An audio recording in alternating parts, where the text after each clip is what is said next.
Hey,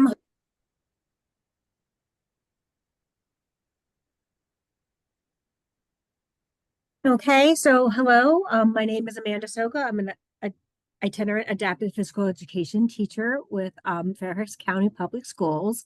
And the topic I'm going to speak about today is task analysis. This topic gets me very excited. So our agenda for today is we're going to define task analysis, look at examples of a task analysis, talk about the steps for creating the task analysis, instructional methods, using a task analysis for data collection, analyzing the outcomes, and then we're going to have a chance for you guys to practice at the end. So what is task analysis? Task analysis is an evidence-based practice that breaks a complex skill into smaller, more manageable steps for our students. I love this visual, the importance of small steps. Again, when we break those steps down for our students, they can achieve that success and they can reach that goal that we have set for them.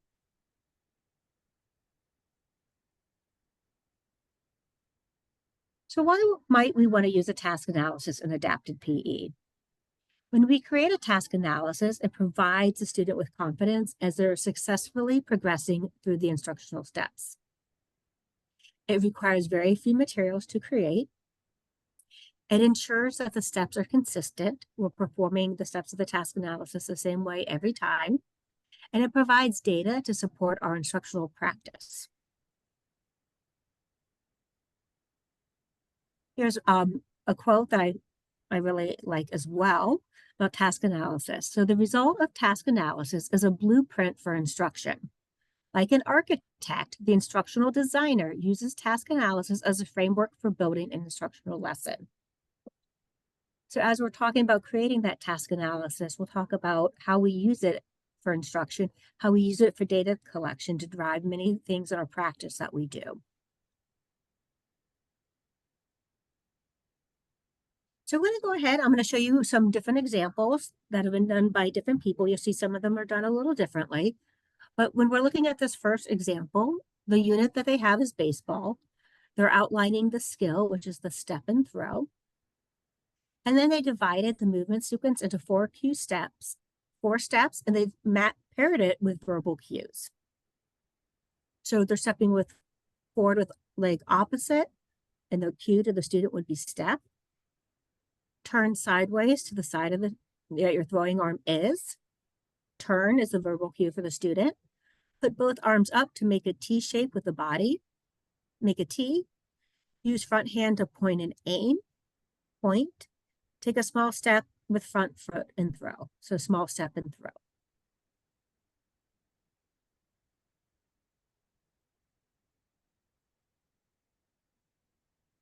This second example, you'll see it has been done a little differently.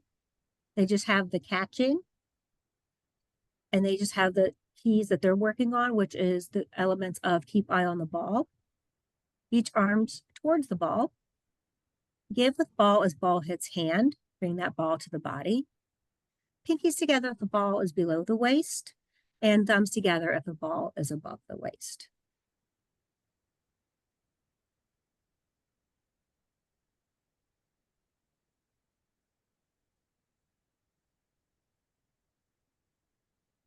And so this is a task analysis that I created for a student. I have parent permission to share. So even though my steps that might have been broken down a little bit more, I visually put it out for him where he knows he has to have his eyes ready. He shows that his hands are ready. He's then reaching and then catching. So this is one of the visuals, part of my instructional practice that I use when I work with the student on this goal.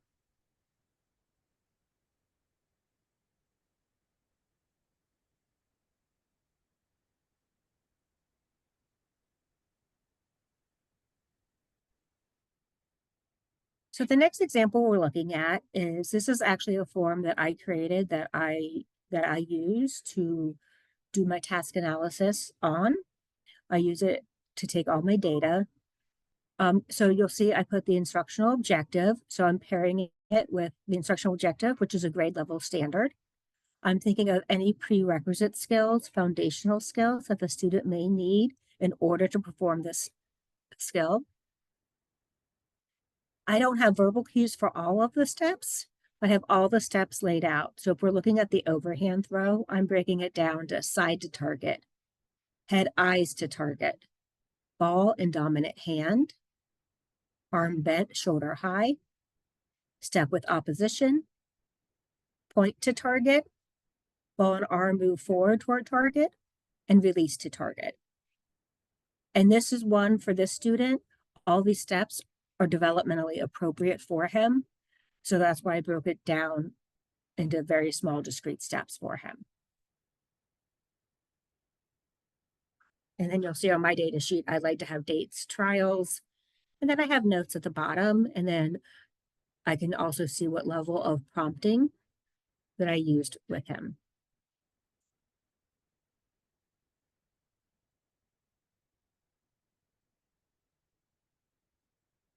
Here's another example. This is an example, again, I created for a student where she gets to grab the object that she would like. She brings it to the ear, and then she releases it into the bucket. And my students, when I create the visuals of them doing the task, they absolutely adore, like they love the fact that I'm using their picture in it.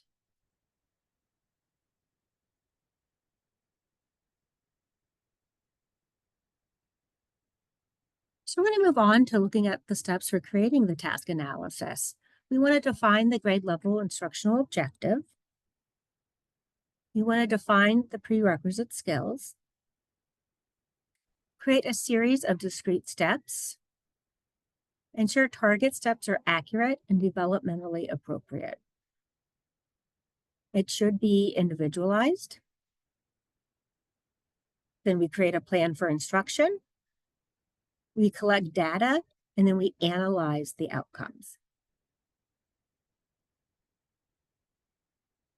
I'll just give you guys a moment to look over that before I move to the next screen.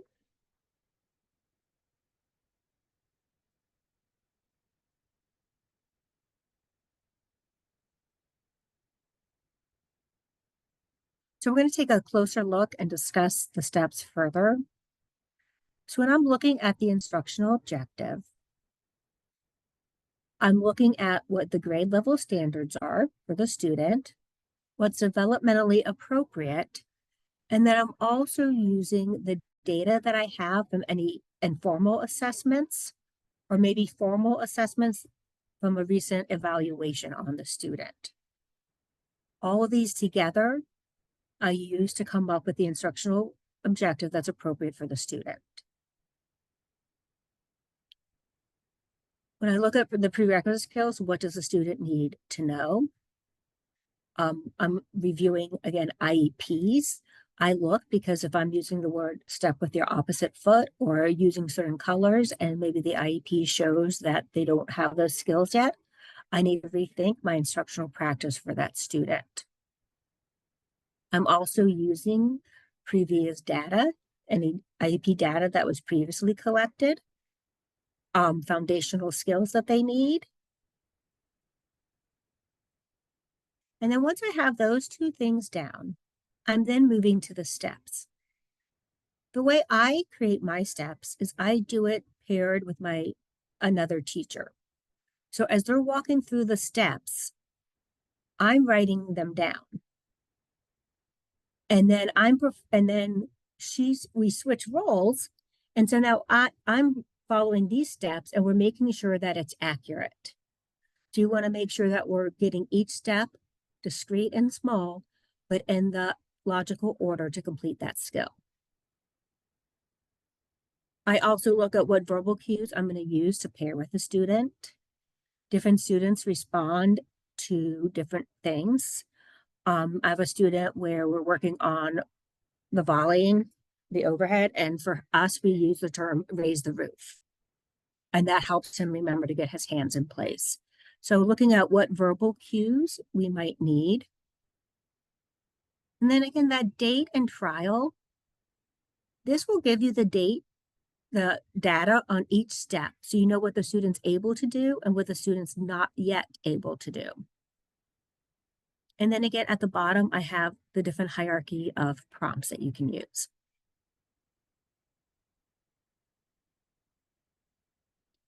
Once I have my task analysis created, I need to think of some of the instructional methods I'm going to use to teach it to that student. We have whole, part, whole teaching, where I would be teaching the skill in its entirety and then doing parts of it and then bring it all back together to teach it again in its entirety. Another method is chaining. So a lot of times you'll see people do forward chaining where they're going to do step one first. Once the student has mastered step one, then they're doing step two of the task analysis. So they're chaining those steps together. Again, once mastery is achieved in step one and two, then they go ahead and move on to step three. So there'll be different ways that may work for whatever student that you're working with. Next is, oops, let me go back, sorry about that, prompting. So again, looking at the hierarchy of prompting, physical is obviously the most intrusive. We want to work our students towards independence. So am I doing physical prompting? Is it modeling? Is it gestural? Is it a verbal prompt or a visual? And when we're looking at visual prompts can be many different things. It can be using a colored polyspot for when the student is bouncing and catching a basketball. It can be polyspots so they know my 2 feet start here. When I step with opposition, I step to the next color polyspot. Visuals can be those visual schedules, visual checklists. All that is types of prompting that we can use while teaching our students. Another thing is video modeling. There's a lot out there in terms of people filming themselves doing a variety of skills. This is another way that students can watch this before performing the skill. Some students, peer modeling, if they are in a class with gen ed peers, some of them are really motivated with peer engagement, and it could be that they're going to want to follow the steps that the peer does. And then instructional methods is reinforcement. Reinforcement is just so important for our students. So how are we going to reinforce those steps? How are we going to give them praise? How are we going to give them positive corrective feedback? How often do they need that reinforcement so they're still motivated to continue?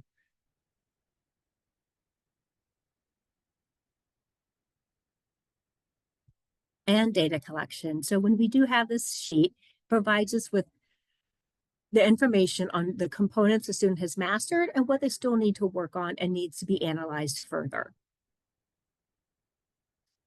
So here's sort of a sample of a data sheet. Pluses if they did it, minuses if they don't, putting in parentheses, what kinds of prompting I needed to do. So when I'm looking, and you can see in the blue here, ball in dominant hand, arm bent shoulder high, step with opposition. If I see that they're not doing this, I know I need to look at my instructional practice and analyze the skill further into why they're not able to make progress in this area.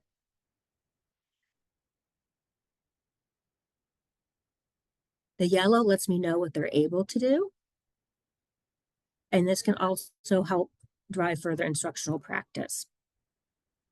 So we're looking at that data. When I'm looking at, wow, they're not getting parts of the skill, we don't just stop. We need to analyze and figure out what is keeping them from making progress in this area. What are those foundational skills that we need to consider? It could be grasp, force production, body control, spatial awareness. Is it the release? Some students are releasing maybe underhand, palm up versus palm down, balance, range of motion. We're looking at mobility, visual tracking, weight transfer, agility. Can they control objects? What is the reaction time? Bilateral coordination, unilateral coordination, body awareness. So there's many foundational skills we can consider.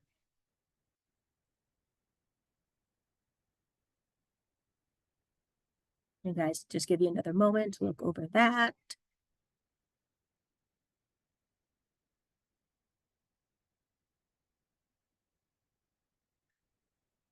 And then how can we use the data that we collected? This data can be used in an individualized education plan or IEP writing. It gives us the baseline data to determine that there is an area of need. It provides information to include in the strengths, what a student can do, and the needs, what the student needs to learn to develop appropriate goals. So with that other data sheet where there was some pluses, I would put those things in the strength, and I can put what they're not doing yet in the area of needs.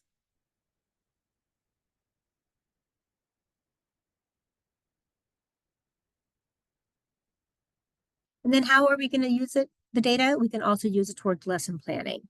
So results are used to plan for instruction using a variety of evidence-based instructional methods. That data can tell us we need to reteach foundational skills and fill in the learning gaps with considerations of the physical, cognitive, and affective factors.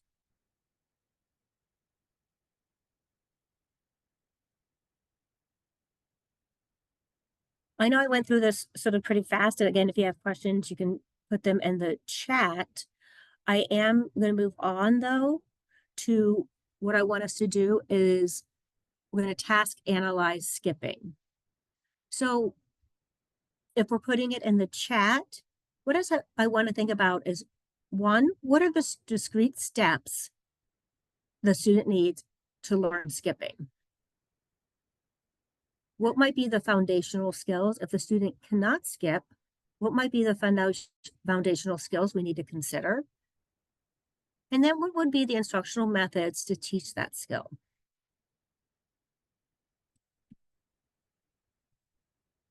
I'll give you guys a moment to think about that. You could also unmute you if you would like to share out.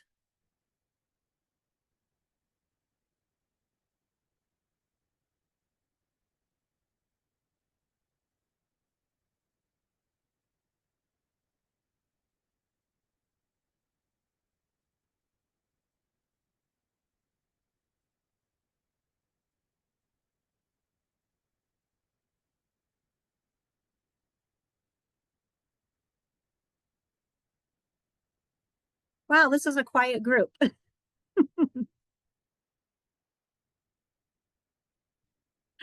One thing I can do is maybe, get the ball rolling. So when I presented this at the National Adapted PE Conference out in California, we had some people who talked about the discrete steps that they came up with. And so they even broke it down, right step, opposite arm, right hop, left step, oppositional arm, and then left hop. So they broke that task of skipping down into 4 different steps.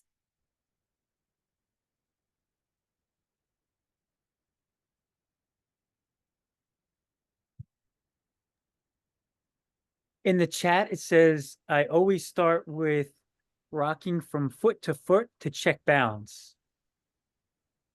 Perfect. So that would be looking at one of those, and I can't see the chat for some reason, Brad. So if someone does that, that would be great if you could share that. It's coming in right now, so go ahead, and then I can read some more after. Okay, so again, I think that rocking back and forth would be one of those foundational skills that we would be looking at as we build up to that task of skipping. But I would love to hear other thoughts as well in terms of, oh, I can see the chat now, sorry. And then you said rocking, and then again, so I'm looking at it, rocking from foot to check balance. Definitely we need to look at that balance when we're considering skipping. Needs to know party names, parts of names, and also understand what a step is, 1 foot balance. Yes, so Tammy, that definitely is what we're looking at with those prerequisite skills. Do they know their body part names? Do they know what a step is before we can even really think about teaching that to them? rocking is good. Then I like then jumping on one foot because we do have that hop in there, which is a critical part of the, of the skip. Step or walk, knee up, hop on one foot. So those are definitely great things in terms of what we're looking for in terms of breaking it down to those discrete steps. So the next question I would pose to everybody is, so if you're trying to teach that skip and they cannot skip, what might be those foundational skills that could be impacting them? And so one person put one of the foundational skills, which again would be looking at thinking about balance. What other foundational skills do we need to consider? Hi, this is Lakeisha Butler from Prince George's County Public Schools. I was Hi. just going to say, hey, how are you guys? That balance aspect, as well as just the foundation of teaching hopping, because a lot of kids, their coordination might be a little off. So that hopping aspect is really critical for them to learn. So they may want to spend time on that first before getting into the actual whole skip skill, just so that they can be comfortable with that. Definitely breaking down those skills. And we might need to think about what are other foundational skills that we might need to consider if they can't skip. Do we need to work? Yes, so galloping. So we're taking skipping, which is that bilateral coordination, and now we're working on some of that. Maybe we need to step back and look at, can they gallop? Do we have some of that unilateral coordination? Also, someone mentioned in the chat, like, do they know what a step is? Do we need to look at taking it and teaching, can they march? Can they lift that knee up? What does that look like? Yes, weight transfer and force production, definitely. So those are those foundational skills where we need to think about, okay, that force production, weight transfer. Okay, they don't have bilateral coordination yet. What can we do first? And then I love this part to share ideas. What are some instructional methods people have used to teach skipping?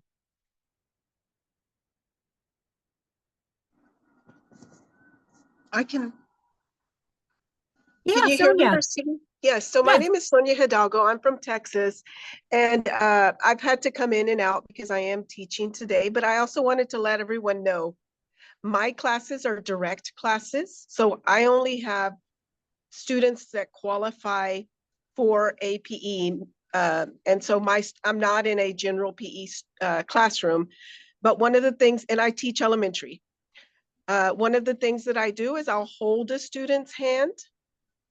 And if I have 5 students in my class, 3, if I have 10, I'll kind of hold each one of their hand and model the skipping, which is hard to do even for a general student, just because of the coordination, or they have not been exposed to it. So I will start with holding their hand, and I just move them, even though they are not skipping, I still have them move along as I lead them. Knee up. Someone mentioned marching. That is a word that I use whenever I'm trying to say, pick your knee up, and they don't do it. So I'll say march, march, march. So that's one of the things that I do. I'll turn on some music, hold their hand, and like someone has mentioned, there's tons of videos on YouTube. And you could literally type in skipping side to side, just those keywords, and you will find a video of exactly what you need. Yeah, Thank you. You're welcome. And LJ, I love what you put in terms of footprints for poly spots to show the step pattern of the skip. I have seen people do that, holding hands and side by side modeling. I had one person with me previously share, they like to clap out the beat so they understand that there's a rhythm to the skip. And then again, pairing that with, those verbal cues, maybe step hop, step hop. So we're going to look at one more because we have about 5 minutes because I love this collaboration and sharing out. So let's talk about analyzing the underhand throw. So let's take a minute to sort of think about those discrete steps that we might want to look at when breaking down an underhand throw. So to give you guys a minute, feel free again to put it in the chat. And then I can also share out what I've had other people in the past share.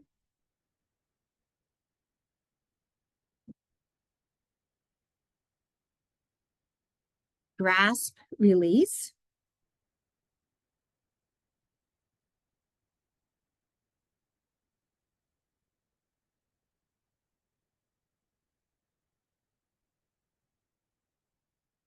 So the others share with me before, palm facing up, hand back, roll the ball on the floor. Wave to ceiling, ball on hand.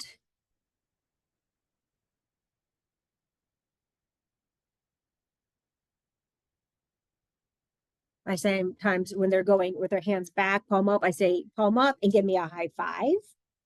That's one of more like an instructional method. But think about if we're also those discrete steps, are we having them step with opposition? Are they swinging forward? The release. And I've noticed as I have a student I'm working with and the release is very difficult for her. As she's getting ready to release, she turns her palm down.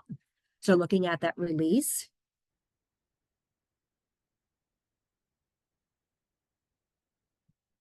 And what might be the foundational skills that they need in order to complete that underhand throw.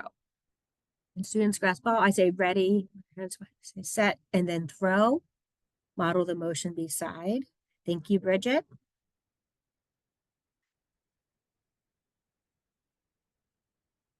My kids, I love, are notorious for letting go of the object. So that foundational skill might be, is it attention that we're looking at in terms of the foundational skills, or is it the grasp? But yes, Sonia, thank you. The fine motor control to grasp. That's definitely one of those foundational skills. A prerequisite skill might even be, can they step with opposition? Do they understand what stepping with the opposite foot is? Or are we using those visual markers to help do that? There's only about 3 more minutes left. Does anyone have any? Yep, controlling objects, range of motion, controlling objects. How about instructional methods? What if grasp was in place without the step? Any instructional methods that you used when teaching? Yes, Sonia. Yes, this year we just finished, not this year, but I just finished some basketball skills. And one thing that worked with all levels of cognitive ability with my students is I had a spot, and that was, I would say 1, I would have a ball in my hand. I would say 2, they would grab the ball, and I would say 3, and they would shoot the ball. So Okay. it took a little bit of practice to do that, but they knew the spot was 1, to have the ball in their hand was 2. Some didn't need me to hand them the ball, but they knew 2 was the ball should already be in my hand, and then 3, shoot. So I know it's not underhand roll like you said just now, but that's a method that could be used in just steps. Definitely. And so I'm seeing another thing. I have a student that rolls a ball, but before he releases, he turns his hand down. So Jeffrey, I have that with the student. So one thing that helps is we need to think, is it the underhand throw and underhand roll? Because if it's a roll, we're rolling on the ground. If it's a throw, we want to maybe make the target a little bit higher. But with the underhand throw, my student, again, we work on without any object in her hand. She swings back and then she has to give me a high five to keep that palm up. We keep practicing that before we practice the skill. I also see someone said, I love your data sheets, but always end up falling off with collection due to multiple kids in the class with different goals. Any suggestions? Yes. So so when I have multiple kids in a class, I create a schedule for when I'm going to take my data. Hey, this Tuesday, I'm going to take data on this person, 1 or 2 people. Next week, I'm going to take these 2 people. And and then I pull them to the side to get that goal done.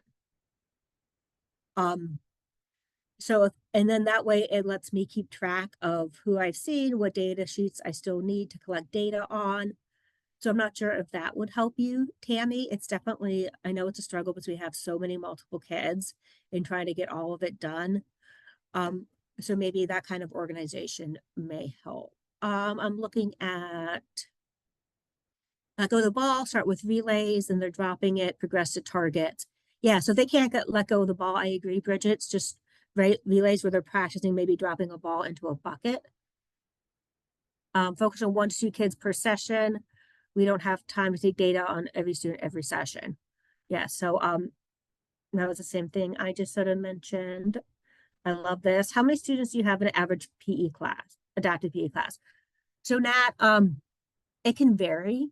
Some of my groups, I have some groups that have just 2 students, and then I have some classes that are up to 8. But then I know I have other colleagues who could have up to maybe 12 or more, 12 in a class. Usually my small group classes for adaptive PE, they come with instructional assistants. So we're able to plan just different stations, who's going to take care of who's going to be in charge of who throughout our classes. You're welcome, Tammy.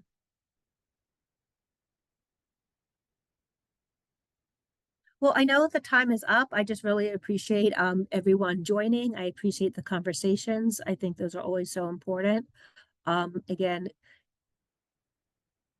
my email is here if you want to reach out, or again, Brad Weiner will always be able to have that information, and this is being recorded as well.